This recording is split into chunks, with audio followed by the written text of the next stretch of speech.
الحمد للہ کفی وسلام علی عبادہ الذین اصطفی اما بعد۔ ایمانیات کا تذکرہ چل رہا ہے، یعنی جن چیزوں پر ایمان لانا فرض ہے اور جن چیزوں پر ایمان لانے سے ایک آدمی مومن اور مسلمان کہلاتا ہے۔ تو اس میں سے کچھ چیزوں کا ذکر آپ لوگوں کے سامنے آ چکا ہے۔ اللہ پر ایمان لانا، اس کی کتابوں، اس کے فرشتوں، اس کے رسولوں پر، اور اسی طرح آخرت کے دن پر۔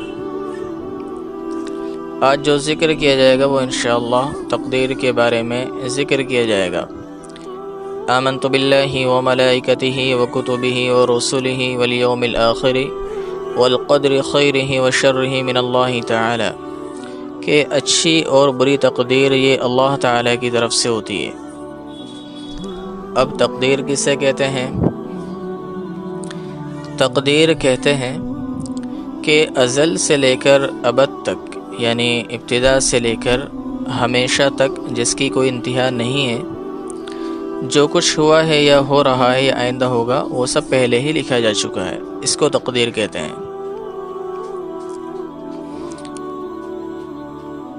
اب تقدیر میں اگر انسان جب غور کرتا ہے، زیادہ گہرائی میں جانا چاہتا ہے، تو اس میں کچھ چیزیں ہمارے ذہن میں آتی ہیں۔ ان میں سے ایک بات تو یہ آتی ہے کہ جب اللہ تعالیٰ نے انسانوں کے بارے میں پہلے ہی سب کچھ لکھ لیا ہے اور اسی کے مطابق اس دنیا میں سب کچھ ہو رہا ہے، یعنی ہم جو اچھے اعمال کریں گے وہ بھی اللہ تعالیٰ لکھ چکا ہے، اور جو برے اعمال کریں گے وہ بھی اللہ تعالیٰ لکھ چکے ہیں، اور اسی کے مطابق ہم چونکہ لکھا جا چکا ہے تو اچھے اعمال کرتے ہیں یا برے اعمال کرتے ہیں۔ تو اگر ہم برے اعمال کر رہے ہیں تو اس میں ہمیں سزا کیوں دی جائے گی؟ اس میں ہمارا کیا قصور ہے؟ تو اس کو سمجھنے کے لیے میں آپ کو ایک مثال دیتا ہوں، جس سے شاید بات سمجھ میں آ جائے، کہ جیسے کہ ایک مالک ہوتا ہے اور اس کا ایک نوکر ہوتا ہے، تو وہ اپنے نوکر سے خدمت لیتا ہے، وہ 10 سال سے اس کی خدمت کر رہا ہے۔ تو اس کے بعد میں کبھی اس کے پاس اس کا ایک دوست آیا ہوا ہے، تو اس کے سامنے وہ اپنے نوکر کو کسی کام سے بھیجتا ہے، اور وہ اس کے جانے کے بعد میں اپنے ساتھی کو، اپنے دوست کو یہ بتاتا ہے کہ دیکھو میں نے اس کو یہ کام دیا ہے، اور دیکھنا ہے جانے کے بعد میں اس کام کو اسی طریقے سے انجام دے گا۔ اب بعد میں ہوتا ہے کہ وہ آدمی جاتا ہے نوکر، اور جانے کے بعد میں اس کام کو اسی طریقے سے انجام دیتا ہے جس طریقے سے اس کے مالک نے اپنے دوست کو بتایا تھا۔ تو اب یہاں پر یہ دیکھیں کہ یہاں ایسا تو نہیں ہوا کہ اس کے مالک نے چونکہ نوکر سے ایسا کہا تھا، اس وجہ سے اپنے دوست سے ایسا کہا تھا، تو اس وجہ سے نوکر نے اس کام کو اس طریقے سے کیا ہو، بلکہ نوکر اپنی مرضی سے گیا، اور جانے کے بعد میں اس کام کو اپنے اختیار سے، اپنی مرضی سے، اپنے طریقے سے انجام دیا ہے۔ تو یہاں ایسا نہیں ہے کہ اس کے آقا کے ایسا کہنے کی وجہ سے اس نے ایسا کیا ہو، بلکہ اس نے اپنی مرضی سے ایسا کیا ہے۔ لیکن ایسا کیوں ہوا کہ جیسا اس کے مالک نے کہا تھا وہ نوکر نے ویسا ہی کیا؟ وہ بات یہ تھی، وہ اس کے پاس 10 سال سے خدمت کر رہا تھا، تو اس نے اس کی فطرت کو اچھے طریقے سے جان لیا تھا۔ فطرت کو جاننے کے بعد اس نے اس کے بارے میں فیصلہ کیا کہ یہ کام کو ایسے کرے گا۔ تو یہی معاملہ ہمارا بندوں کا اللہ تعالیٰ کے ساتھ ہے، چونکہ اللہ تعالیٰ نے ہمیں پیدا کیا ہے، اور تو اس لیے اللہ تعالیٰ کو ہماری پوری زندگی کے ایک ایک لمحے کا مکمل اور کامل علم ہے۔ ہمارے پیدا کرنے سے پہلے ہی اللہ تعالیٰ کے پاس علم ہے، تو اس لیے اللہ تعالیٰ نے ہمارے بارے میں ساری تفصیلات، زندگی کے ایک ایک لمحے کی تفصیلات اپنے پاس لکھ لی ہیں، اور اسی کے مطابق ہم اعمال کرتے ہیں۔ اس کو آپ دوسری مثال سے بھی سمجھ سکتے ہیں کہ جیسا کہ اسکول میں ایگزام ہوتے ہیں تو ٹیچر اپنے اسٹوڈنٹ کے بارے میں چونکہ خوب اچھی طرح جانتا ہے، تو وہ کسی ایک طالب علم کے بارے میں، ایک اسٹوڈنٹ کے بارے میں کہتا ہے کہ یہ فرسٹ آئے گا، اور ایک کے بارے میں کہتا ہے کہ یہ فیل ہوگا، اور جب رزلٹ سامنے آتا ہے تو ہوتا بھی یہی ہے کہ جس کے بارے میں کہا تھا فرسٹ آنے کے تو وہ فرسٹ آتا ہے، اور جس کے بارے میں کہا تھا کہ یہ فیل ہوگا تو وہ فیل آ جاتا ہے۔ تو اب یہاں جو اسٹوڈنٹ ہے جو فیل ہوا ہے تو وہ اپنے فیل آنے کا قصوروار اپنے استاد کو اپنے ٹیچر کو تو نہیں ٹھہرا سکتا ہے. تو وہ یہ تو نہیں کہہ سکتا ہے کہ میں فیل اس لیے ہوا ہوں کیونکہ آپ نے میرے بارے میں پہلے سے ہی ایسا کہہ دیا تھا کہ یہ فیل ہوگا، بلکہ وہ فیل جو ہوا ہے وہ اپنے اختیار سے، اپنی غفلت اور لاپرواہی کی وجہ سے ہوا ہے. اور چونکہ اس کا جو ٹیچر تھا وہ پہلے سے ہی اس کے بارے میں جان چکا تھا، چونکہ وہ اس کا سے پڑھتا ہے، اس کا اسٹوڈنٹ ہے، تو اس نے پہلے ہی اس کے بارے میں بتا دیا کہ ایسا کرے گا. تو ایسا ہی معاملہ ہمارا اللہ تعالیٰ کے ساتھ ہے کہ اللہ تعالیٰ ہماری فطرت کو خوب اچھی طرح ہمارے پیدا کرنے سے پہلے سے ہی جانتے ہیں. تو اس وجہ سے اس نے ہمارے بارے میں ایک فیصلہ کیا کہ یہ ایسا کریں گے. یہ اللہ تعالیٰ کو پہلے سے علم ہو گیا تھا، تو اللہ تعالیٰ نے ویسی تفصیلات ہمارے بارے میں لوح محفوظ میں لکھ دی ہیں جس کو تقدیر کہتے ہیں، اور اسی کے مطابق ہم لوگ اعمال کرتے ہیں. ایک بات یہ ہوئی. دوسری بات یہ ہے کہ اللہ تعالیٰ نے ہمارے بارے میں تقدیر میں جو کچھ بھی لکھ دیا ہے تو ہمیں تو اس کا علم نہیں ہے کہ ہمارے بارے میں کیا لکھا گیا ہے. تو اس لیے علم نہ ہونے کے باوجود اس کام کو کرنا یہ تو اور بڑا جرم ہو جاتا ہے، اور اس کو جرم سمجھا جاتا ہے. جیسے مثال کے طور پر کہ اگر ایک آدمی کسی دوسرے آدمی کو قتل کر دیتا ہے تو اس کے قتل کرنے کے بعد میں جو اس کے گھر والے ہیں مقتول کے، وہ اس سے بدلے میں وہ اس کو قتل کرنا چاہتے ہیں، قصاصاً قتل کرنا چاہتے ہیں،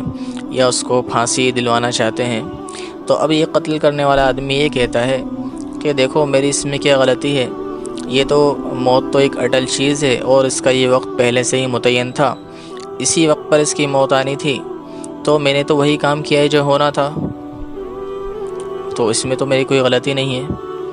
تو آپ یہ بتائیں کہ اس کو دنیا کی کون سی عدالت اس کی اس بات کو مان لے گی اور اس کو چھوڑ دے گی؟ بلکہ اس کو سزا دی جائے گی، اور دگنی سزا دی جائے گی کہ یہ کیسی بیوقوف والی باتیں کر رہا ہے. تو یہ بالکل عام سی مثال ہے، اس سے ہم سمجھ سکتے ہیں. اور اس سے بھی چھوٹی مثال، جیسے ایک بیٹا اپنے والد کی نافرمانی کرتا ہے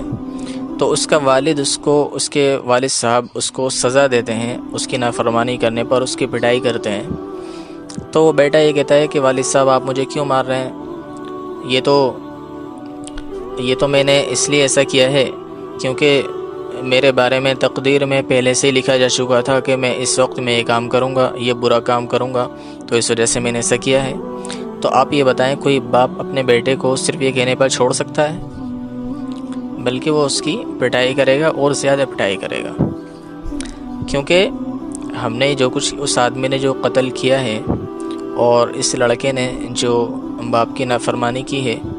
اگرچہ وہ تقدیر میں ایسے ہی لکھا ہوا تھا اور ہوا بھی وہی ہے، لیکن اس بندے کو اس بات کا علم تو نہیں تھا کہ میرے بارے میں لکھا جا چکا ہے، اور اس نے جو ہے اپنی خواہش سے اس کام کو انجام دیا ہے، اپنے اختیار سے اس کام کو انجام دیا ہے. اور اسی اختیار پر اللہ تعالیٰ نے جزا اور سزا کا نظام مرتب فرمایا ہے کہ بندے کو اختیار دے دیا ہے. اب وہ چاہے تو اچھے اعمال کرے چاہے تو برے اعمال کرے، لیکن بندہ کرتا اس کو اپنے اختیار سے ہی ہے. جیسے کہ ہمارے سامنے کھانا رکھا ہوا ہو تو ہمارا دل چاہے گا تو ہم اس کو کھائیں گے، اور ہمارے اختیار میں یہ بھی ہے کہ نہ کھائیں. تو یہ تو اللہ تعالیٰ کے علم میں پہلے سے ہی موجود ہے، اور بندے نے جو کچھ کیا ہے وہ اپنے اختیار سے کیا ہے. تو اسی اختیار کی وجہ سے اس کو اس کے اچھے اعمال پر ثواب اور اجر دیا جائے گا، اور برے اعمال کرنے پر اس کو سزا دی جائے گی اور اس کو گناہ ملے گا. اب ایک بات یہ آتی ہے کہ حدیث میں آتا ہے کہ دعا تقدیر کو بدل دیتی ہے. تو جب تقدیر پہلے سے ہی لکھی جا چکی ہے اور اس میں کوئی تبدیلی نہیں ہو سکتی ہے، تو پھر دعا سے تقدیر کیسے بدل جاتی ہے؟ تو اس کو آپ سمجھیں کہ اصل میں تقدیر دو طرح کی ہوتی ہے. ایک تقدیر تو وہ ہے جس میں کسی طرح کی کوئی تبدیلی نہیں آتی ہے، اور ایک تقدیر وہ ہے جو اللہ تعالیٰ بندے کے اعمال پر اور بندے کی دعا کرنے پر معلق کر دیتے ہیں، یعنی اس کے اعمال اور اس کی دعا کے ساتھ جوڑ دیتے ہیں کہ یہ کام فلاں بندہ، اس کام کو کرنے کے اتنے طریقے ہیں، اور اگر اس کام کو اس طریقے سے انجام دے گا تو اس کا یہ رزلٹ سامنے آئے گا، اور اگر اس طریقے سے اس کام کو انجام دے گا تو اس کا نتیجہ یہ سامنے آئے گا۔ اور لیکن بندہ ان طریقوں میں سے جو بھی طریقہ، جو بھی راستہ اختیار کرتا ہے، وہ اللہ تعالیٰ کو پہلے سے ہی معلوم تھا کہ اس کام کے طریقے تو بہت سے ہیں، لیکن یہ بندہ اس کام کو اسی طریقے سے انجام دے گا، پھر اس کا اتنا نتیجہ اس کے سامنے آئے گا اور اتنا رزق اس کو ملے گا۔ یہ اللہ تعالیٰ کو اس کا پہلے سے ہی علم تھا۔ یعنی جو تبدیلی جو ہوئی ہے تو وہ ایسا نہیں ہے کہ اللہ تعالیٰ کو وہ معلوم نہیں تھا، اس بندے نے کوئی نیا کام کر دیا، بلکہ اللہ تعالیٰ کو اس کا بھی علم پہلے سے ہی تھا۔ ایسے ہی دعا کا معاملہ ہے کہ بندہ کہ اللہ تعالیٰ اس کی تقدیر اس کی دعا پر معلق کر دیتے ہیں، دعا کے ساتھ میں جوڑ دیتے ہیں کہ یہ بندہ اگر اس کام کے لیے اپنا اس کا جو کام اٹکا ہوا ہے، اگر یہ دعا کرے گا تو اس کا کام ہو جائے گا، اور اگر دعا نہیں کرے گا تو اس کا کام نہیں ہوگا۔ لیکن وہ بندہ اس وقت میں دعا کرتا ہے اور اس کا کام ہو جاتا ہے۔ تو اب یہاں ایسا نہیں ہوا کہ اس بندے نے تقدیر میں کوئی تبدیلی کر دی ہو، کوئی نیا کام انجام دے دیا ہو، بلکہ اللہ تعالیٰ کو اس کا بھی علم پہلے سے ہی تھا کہ یہ بندہ فلاں وقت میں دعا کرے گا اور اس کی دعا قبول کی جائے گی، اور اس کا جو کام اٹکا ہوا تھا وہ کام پورا ہو جائے گا۔ تو یہ جو حدیث میں کہا گیا ہے کہ دعا تقدیر کو بدل لیتی ہے، وہ ہمارے انسانوں کے لحاظ سے کہا گیا ہے۔ اللہ تعالیٰ کے طرف نسبت کرتے ہوئے اس میں تبدیلی نہیں کہی جا سکتی ہے، کیونکہ اس میں اللہ تعالیٰ کے علم کے مطابق کوئی تبدیلی نہیں ہوئی ہے، بلکہ اللہ تعالیٰ کو پہلے سے ہی معلوم تھا کہ یہ بندہ اس کام کو اس طریقے سے کرے گا اور اس کے لیے دعا کرے گا۔ تو یہ سب تقدیر سے متعلق باتیں ہیں، اور صحیح بات یہ ہے کہ تقدیر کے مسئلے میں زیادہ غور و خوض، زیادہ غور و فکر نہیں کرنی چاہیے، کیونکہ انسان اس مسئلے میں جتنا زیادہ غور و فکر کرتا ہے تو وہ اتنا زیادہ اس میں الجھتا چلا جاتا ہے، اتنے ہی زیادہ ذہن میں سوالات اور اشکالات پیدا ہوتے چلے جاتے ہیں، یہاں تک کہ کیا ہوتا ہے پھر انسان کا ایمان تک خطرے میں پڑ جاتا ہے۔ چنانچہ ترمذی شریف کی روایت ہے کہ ایک مرتبہ آپ علیہ الصلوۃ والسلام مسجد نبوی میں تھے کہ حضرت ابو ہریرہ رضی اللہ تعالیٰ عنہ روایت کرتے ہیں کہ وہ اور چند صحابہ بیٹھے ہوئے تھے،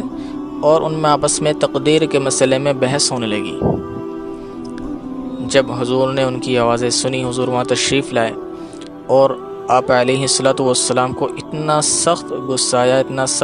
آیا کہ آپ کا چہرہ اتنا لال ہو گیا جیسا کہ آپ کے چہرے پر ایک انار نچوڑ دیا گیا ہو۔ اس کے بعد آپ علیہ الصلوۃ والسلام نے بہت سخت لہجے میں غصے میں فرمایا، کیا تمہیں اس کا حکم دیا گیا ہے؟ کیا میں یہی لے کر بھیجا گیا ہوں؟ اور تم سے پہلے امتوں نے تقدیر کے مسئلے میں جھگڑا کیا تو وہ سب کے سب ہلاک ہو گئے۔ پھر حضور نے فرمایا، میں تمہیں قسم دیتا ہوں کہ اس مسئلے میں غور نہ کریں، اس میں